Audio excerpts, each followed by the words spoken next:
Hey there! In this lesson, we'll explain how search engine optimization (SEO) strategy can help your business reach international prospects and customers. If your potential customers are in different countries or speak multiple languages, there are many aspects to consider.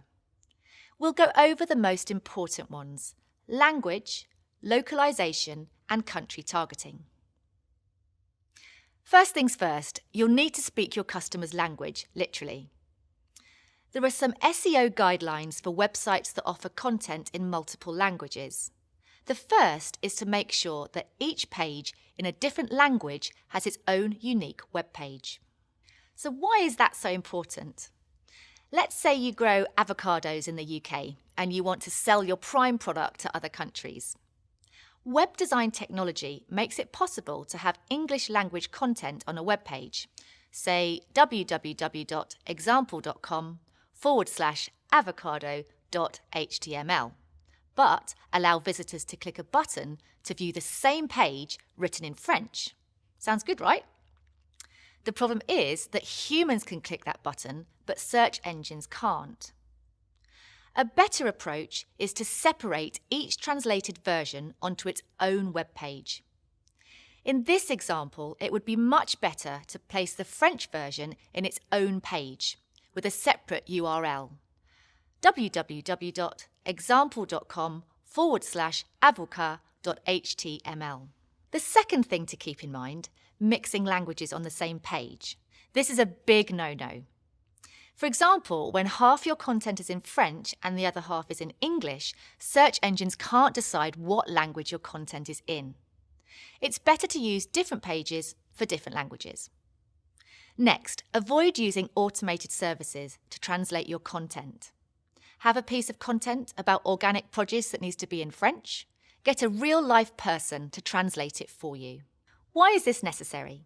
Well, search engines don't value content generated from automated translation tools. Even worse, the page might be considered spam.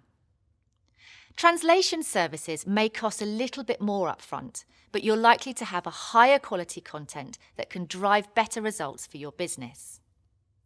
If you've taken the time to translate content, some search engines allow you to add language annotations to your web pages. These annotations help search engines serve the right content to the right person based on his or her country or language. Let's imagine you're a farmer who ships delicious fruits and vegetables across borders. You have created some great content for your UK clientele, but you have also had the same content carefully translated into German for your market in Germany. One such page is all about avocados. As a farmer, you'd expect your German avocado page to show up on a search results page for your prospects in Germany, and your UK page for customers in the UK. To help search engines discover this alternate content, in this case, you'd be able to add an annotation to each English and German page. These tags will mark your pages, so search engines can serve up the right version of your content to viewers in their respective countries. When you explore annotations a bit further, you'll see that they can be a great tool for more advanced multilingual and multinational setups. This covers some of the structural considerations for adding different languages to your website. But even if you don't add multiple languages, there are other considerations for customers in different countries and markets. Start by thinking about what information would be useful to them. Do you need to provide product prices in different currencies? Do they use a different system of measurement, metric versus imperial? For example, would customers weigh your avocados in kilos or pounds? Did you include local addresses and phone numbers so that they can contact you? Do you need to list your business hours in different time zones? These are all small things you can do to make sure your website remains useful to potential customers in different countries. There are also signals to help search engines understand your content is relevant to international markets. Beyond language and localization, you can help search engines understand the country or countries you are targeting. For instance, if your website has a country code top-level domain name, CCTLD for short, It's a strong indication that your site targets a specific country.